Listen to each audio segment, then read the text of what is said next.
I'm Chris Avina with American Outdoor News, and today's guest is without question the greatest athlete of our generation. He's the only athlete to be an all-star in both the NFL and Major League Baseball, but more importantly, he's a very passionate hunter.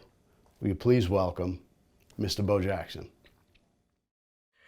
Is it safe to say that athletics was your job and hunting was your passion? Absolutely. I worked during the summer with baseball, but the few off times I had, I'm fishing, which was a passion. During the winter, football was my job, but when I got time, I was in a deer stand or somewhere in a ground blind hunting. And now that I'm retired from both, um, it's a full-time passion for me. Fishing, hunting. I own 3 boats, and they aren't social boats or party boats to go out for the weekend and just hang out. They're fishing boats. 1 boat for the lake, and 2 boats for the river. And spend a lot of time, whenever I have time, on the water. Besides that, besides my fishing and my hunting, all of my friends, most of my friends, they're not ex-ball players or anything like that. They're everyday working Joes, doctors, you name it. They love to hunt, they love to fish, love to bird hunt, and so forth and so on. So that's what I do now. And I suppose right now I'm so busy with my work once again because I supposed to be retired, but they say, when you retire, you work 3 times as hard as you did when you worked, when you actually had a job. Yep. So all of my time now is spent trying to balance my food companies, my multiple companies that I have, and my hunting and fishing. I got my boat sitting in my driveway right now. It's been sitting there for 5 days, and I haven't had time to get out on the river because of with my food company and traveling and doing this and so forth and so on. And but it's fun. It's good to know that it's there. Mm-hmm. And with me being the boss, I can walk out this office anytime I get ready, go get that boat and go to the river and don't have to bother with anybody. Have a cell phone, you can work anywhere. I can work anywhere. I got buddies right now, got a trip planned to go to southern Texas next week to archery hunt. Okay. And I can't wait. What's on the menu? We're hunting on a friend's ranch that's a high fence. He has some exotics there. And I think the animal that I'm going after with my bow is a nilgai. Oh, that's a big body animal. It is. They're adorable. They're tough animals. Yes, it's a nilgai. I've never had nilgai meat. I've had all the other plains games meat, but I'm looking forward to. They want me to take it with the rifle, and I'm hell bent on doing it with my bow. It's going to be very difficult with a bow. I tell you that. It's well. I tell you what, if I can get him within 70 to 80 yards, and with him not knowing with me there, I think I'm a pretty good shot. I do all my own adjusting and twerking on all my hunting equipment, my golf equipment. I do it all. I get in my man cave and I unhook the smoke detector and I go to work. So I do all my own fletching, building my arrows and tuning my bows to where they shoot like a dart. Now, I just didn't read this in a book. I got a lot of friends that's in the outdoor business. Vicky and Ralph, Archer's Choice. Oh, sure. Tim Wells. Uh-huh. Tim Wells out of Peoria. Jackie Bushman. Mm-hmm. All these guys. Michael Waddell. all of these guys and ladies are a good friend of mine. So I've learned from them over the years. And I take it home and I get in my man cave. That's where once I go downstairs in my basement and go in my man cave where I got a sign saying no trespassers, um, um, I'm no longer Bo Jackson. I'm no longer Bo Jackson. I'm that outdoors person that the country barely knows, that has a passion to be in that area, that has a passion to to to want to get out in nature and just be a part of nature. When you played for the Royals, you had a very unusual way to zone yourself in for the game. I just shoot my bow and arrow in the locker room a lot, and the players weren't there. I'd get there early, and just to relax before you do, I do the William Tell thing where I get an apple and sit on the thing and put an arrow through the apple, and Brett Saberhagen, Mark Gubazar, and all.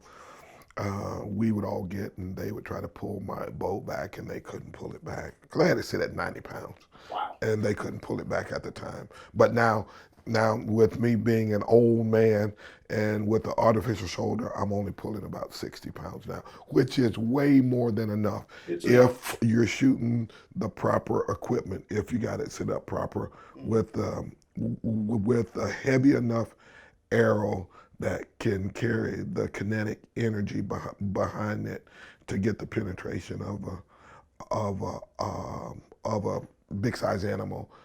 You have nothing to worry about. I heard a story that at one point you would be shooting the apple out of your. But I've done that once. How in God's name did you talk somebody into holding an apple? Well, the thing that you have to realize, baseball players are a bunch of kids. It doesn't matter how old you are. Everybody in the locker room, and the only part that you all get to see is us out on the field to where we're being serious and playing. But in the locker room, it's like a daycare center. Everybody's doing things. Everybody's playing pranks on each other. Everybody's pulling jokes on each other. Everybody's pissing each other off, and we're having fun. So yeah, we do crazy things. We play jokes on each other, and every now and then, you can talk one of your teammates into doing something dangerous, like hold an apple while the other teammate shoot an arrow through the apple out of his hand. So that's just an everyday occurrence in a major league locker room. That's wild. Now, taking a step back, at what age were you introduced to hunting, and what was your impression of the sport before you actually went out on the hunt? Well, I was introduced to hunting when I was 5, 6 years old. The first time I ever gone hunting was with my grandfather. I had to be 3 or 4 years old. Wow. And my grandfather had a smokehouse. This was before anybody had a freezer or could afford a deep freezer. Everybody had a smokehouse. You'd smoke your meat to keep it. Sure. And he had a smokehouse out back. And he had his farm animals, but he'd go hunting, and he would hunt raccoon, possum, deer if he could. And we went up to coon hunt one night. He got his old hound dog, his coon dog, and we left his house because over the weekends I used to spend the night at his house, which was only a block up the street. And we woke up one morning, and it's just as plain as day. He woke me up. I got up, got me dressed, and he got his shotgun, got his hound dog, and my grandfather was an ore miner, an iron ore miner. Wow. So he got his hat that had the light on it with the battery pack on it. Sure. Got his shotgun, and he had a rope, and the rope clipped on his belt, and he tied it around my waist so he wouldn't have to hold my hand. And I just followed him. He said, "Follow me." So I had the rope on me, and I'm just following my granddad. We go up on the mountain, and we sit on a log, and he unleashed his hound dog and let him go. And we sit there, and I'm wondering why he let his dog go in the dark, because it's 3:34 in the morning. And we sit there and we wait till we hear that dog start baying and yelping, which he's treed a coon. And we go down and look, and he turned his light on his mining cap up in the tree. And I see these two little lights looking back at us. Yep. And it's a raccoon. And he took his shotgun and boom, and leaves and bark, and the raccoon hits the ground, and it bounces. And before it hits the ground again, that hound dog got him and shaking it. And that was my first experience with hunting. And like I said, he hunted for the food. Archery, as far as I'm concerned, my cousin and I, Jason, we built our own bow and arrows. We built our own slingshots. And we built our own bow and arrows out of just sticks. We go get a limb from a tree that we could bend, get some nylon cord around one end, bend it around the other end. We go out in the field and find twigs that are straight by the side of a pencil. Mm-hmm. Then we get the bottle caps off of a Coca-Cola or something, bend it around the tip with a hammer to put a point. That was your field point. Get a chicken feather, split down the back of the arrow, stick it down, get some thread, and tie it around. And that feather would stabilize our arrow. And we would hunt my uncle's chickens. Well, not hunt, but shoot at them, because we could hurt them. We would bruise them or wound them. And once my uncle found out, he beat the crap out of both of us. Period. He whooped the crap out of both of us out in the yard in front of the neighbors and so forth and so on. But that was life as a kid. We had to make our own fun. So I got to college and got older. Our punter named Lewis Colbert, one day after practice, we had a day practice during the summer, and I was up in my room and I walked out on the balcony. I saw the punter out in the yard of the football dorm, and he was shooting his bow. And I never shot a compound bow before. And I watched him, and he's shooting a styrofoam cup about 20 yards away. And he said, pull it back. And I couldn't see the arrow, and I see that cup move. I'm like, damn, he hit that cup. He got another arrow. And he hit that cup again. So I'm intrigued. Walk down and go down to see him. And I said, how are you hitting that cup every time like that? And he said, well, I got a peep sight here, and I got a pin, a 20-yard pin, and I look through this sight. Once I pull the bow back, I look through this sight and put that pin on whatever I want to hit at 20 yards. So I said, can I do it? He gave it to me, put it on, and I was hooked. We were natural. And I was hooked. And my first bow I ever bought was a Fred Bear bow. Cost me $63. Big money back then. That came with 6 arrows, aluminum arrows. Until this day, that bow's hanging in my man cave. Wow. With the same string on it that came on it 30-something years ago. You never restrung it. And I could still pull it back, and it still shoots. Wow, that's amazing. I still have that bow. It's heavy, because back then everybody just made their bow to make the bow. Yeah. And the first thing I ever killed with that bow was a wild pig. So that's how I got introduced and reintroduced to the outdoors and hunting and so forth and so on. And now it's just my way of relaxing and getting away from being Bo Jackson. Well, football and baseball are tremendous team sports that are constantly testing you physically. How does hunting test you? Hunting humbles you like golf. Every time you think hey, I got a handle on this, or I mastered this, it throws your curveball. So it humbles you. Hunting doesn't mean going out every time harvesting an animal. Hunting doesn't mean being successful. I consider a successful hunt going out and not even seeing an animal, but learning something that that animal is doing in their everyday life, the path that animal is traveling, how that animal tries to, it's like a chess game in the woods. You're trying to get to where you're downwind of that animal, and that animal is always circling to find out who is in his living room. Because if you go to your house and you walk in the door and see something out of place that wasn't out of place, you know somebody's in your house. Oh, yeah. And that animal knows when you're there. They may not see you, but he's going to work his way a 360 until he can get wind of whatever's in his living room, and he's going to get the hell out of there. So it's always good for me to try to outwit that animal because I know that animal is way smarter than me. And it's just a chess game with us.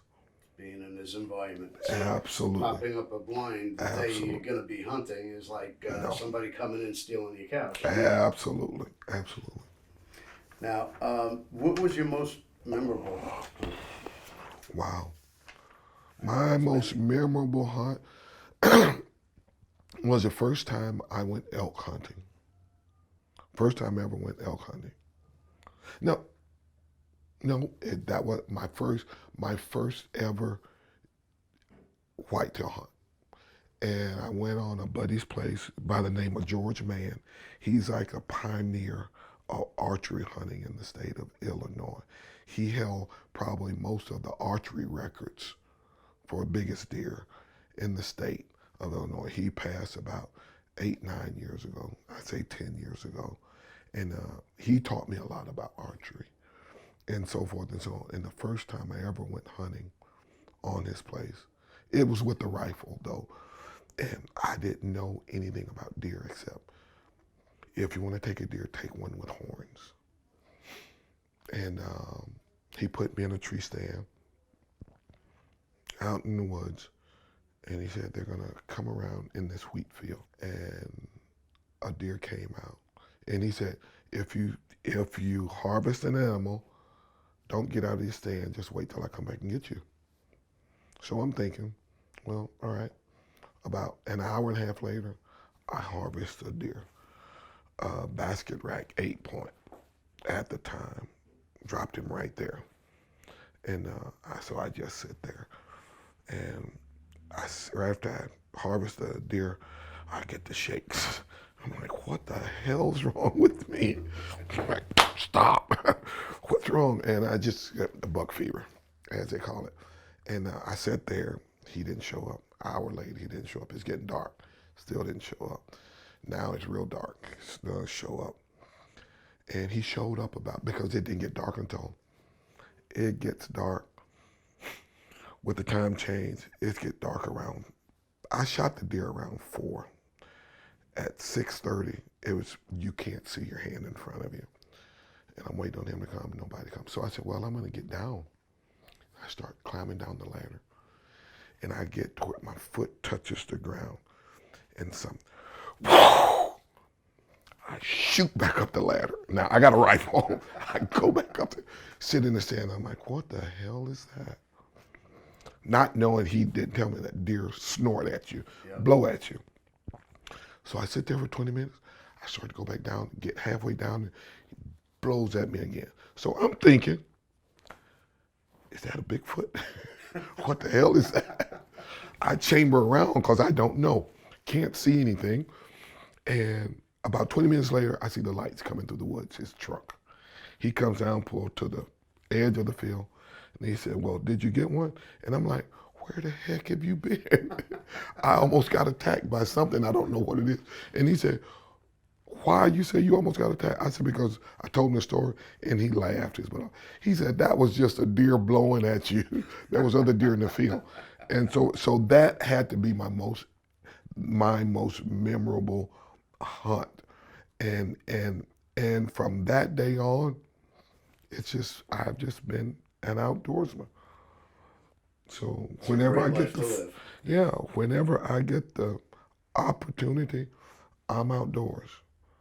I'm out in the woods, out on the lake, out on the river doing something. Now, the number of hunters have been declining over the years. The fastest growing demographic as far as people buying hunting licenses Yeah, is women. absolutely. Fastest demographic. Um, the slowest is both Hispanic and African American. Hmm. How would we entice more people of Hispanic and African American background to get out into the field? Well, that's a hard one because I know with my friends, my African American friends, um, they all live. This isn't the city. They are suburbanites. Few live in the city, and I invite them out to go to my hunt lodge to hunt pheasant, duck. Oh man, I don't know if I want to go. I said, look, just come. We'll get you hunting. We'll get you a day license. We'll get you a 3-day license at the hunting lodge, or you can get your hunting license right there at the lodge. You can borrow one of my shotguns, and I'll show you how to shoot shotgun. And we go out and we pheasant hunt. Now, these aren't wild pheasants, but they had to be imported from Wisconsin or whatever. Sure. But the way we got it structured to set up, a pheasant's gonna continue to run from you.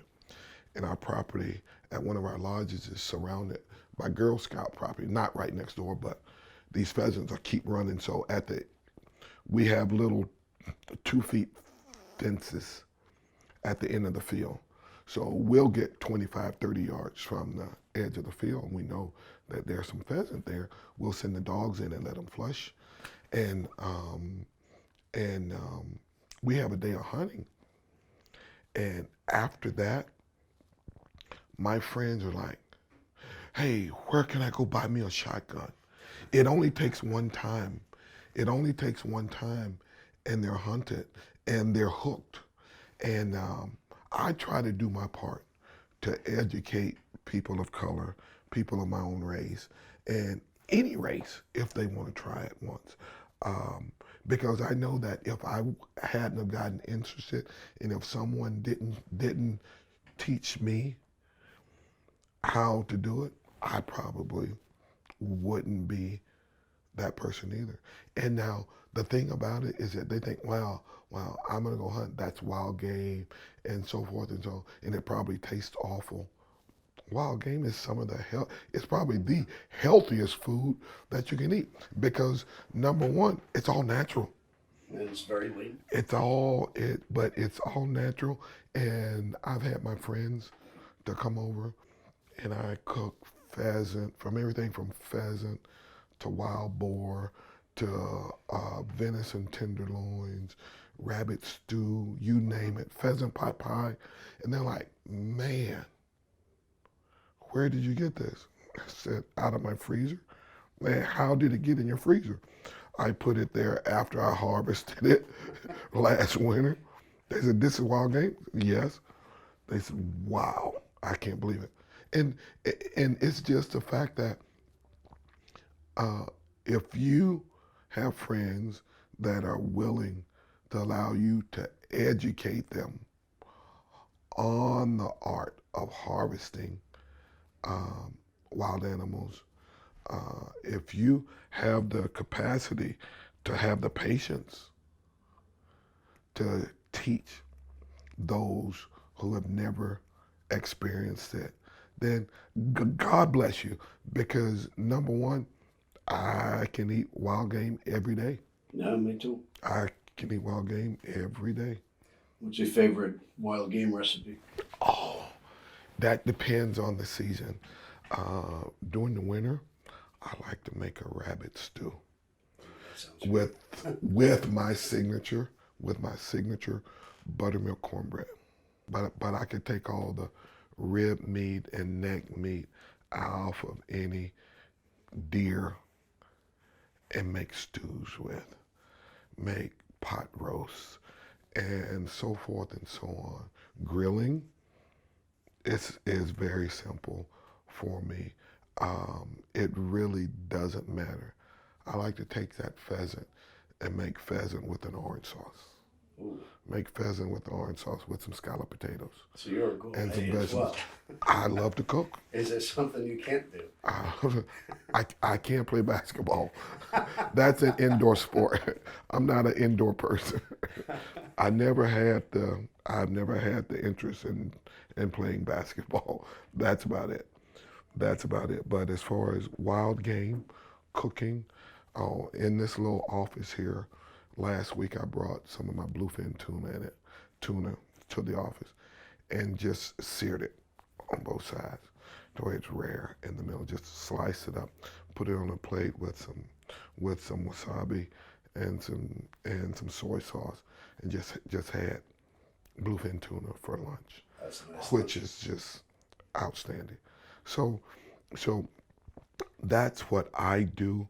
That's hey, that's me in a nutshell. Um, if I harvest it, because I don't like to use the word kill, if I harvest what I hunt, I put it to good use. And if I don't have room in my freezer, like I don't right now, I always get it processed by a professional processor and give it to needy families, which actually makes me feel 10 times better Yeah, and than consuming that myself. it's helping people. It's helping people 100%. So now you have Bo Jackson Signature Foods. Bo Jackson Signature Foods, part of Jackson and Partners, which is just one of my many companies that I'm involved in, that I'm trying to help run to keep afloat. And the thing that I'm doing is to make it simple. To make it simple, yes, I'm in the food business. Um, I'm not doing anything no different than anybody else, except trying to give the consumer a quality grade A product at a very at a very good cost. Period. So it's mostly steaks and fish and that. Let's just say proteins, which could be all meats, from steaks to crab to shrimp to burgers, you name it. Um, um, um, I'm just trying to make my footprint in the sand of the food industry. Um, I have another company called Jackson Packaging, which is a corrugated box company that I'm doing some business with a lot of companies. So I keep myself busy. I've been on the national speaking tour for almost 30 years, and I stutter. And a guy that stutters is on the national speaking tour that loves to talk. It doesn't bother me.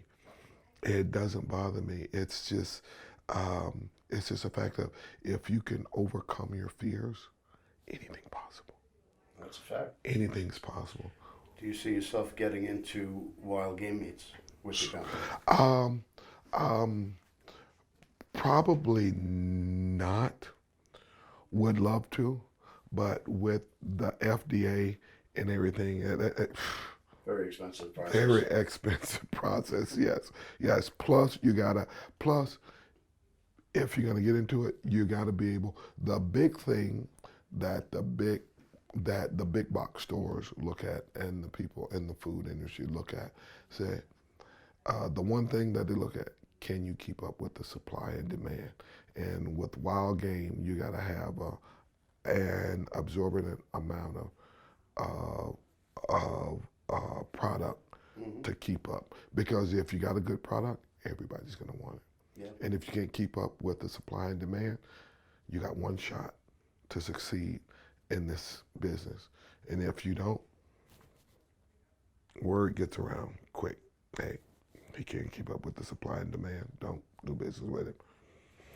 So, who taught you to cook? I learned how to cook from watching my mother when I was from 3 to 5 to 6 years old. At 5 or 6, first thing I ever cooked was that buttermilk cornbread that I brag about every chance I get. When I was young, in order for my mother to cook dinner for my other siblings, which at that time was my other 7 siblings. She had to keep an eye on me and cook at the same time. So she would make me sit in my little red rocking chair that I got for Christmas. She'd sit me in the middle of the kitchen, right by the kitchen table. And she said, don't you move. And I'd either have to sit there, because she would have her soap operas on TV in the kitchen also while she's cooking. And she'd tell me, don't you move, because she knew that if she couldn't hear me or see me, I was doing something to either going to burn down the house or electrocute myself. So don't move. And I sit there, and I either watched her cook buttermilk cornbread every day in that cast iron skillet. Cast iron skillet weighed about 14 pounds. I either watch her cook in that cast iron skillet or watch General Hospital when Luke and Laura was in high school. So that's what I did. Watch her cook, or Luke and Laura with Dr. Hardy and Jesse. I still know all the characters. I used to watch it. So you know what I'm talking about. Yeah, so that's what I did. Watch General Hospital, One Life to Live, all those people, and either watch soap operas, watch my mom cook. And I watch her cook buttermilk cornbread, watch her cook the fried chicken. She would make the cornbread in that cast iron skillet. Once she'd flip it out on a pan, use that same skillet, put some oil in it, fried chicken or fried pork chops. So you literally went from the gridiron to the cast iron. I actually, to be honest with you, I was more familiar with the cast iron before the gridiron. So I went from the cast iron to the gridiron. Now I'm back to the cast iron. That's great. So yes. All right. Well, I appreciate your time. Thank you, brother. I appreciate your time. Thank you for coming. Good luck this season and hunt safe. I'm looking forward to it. I'm looking forward. Thank you.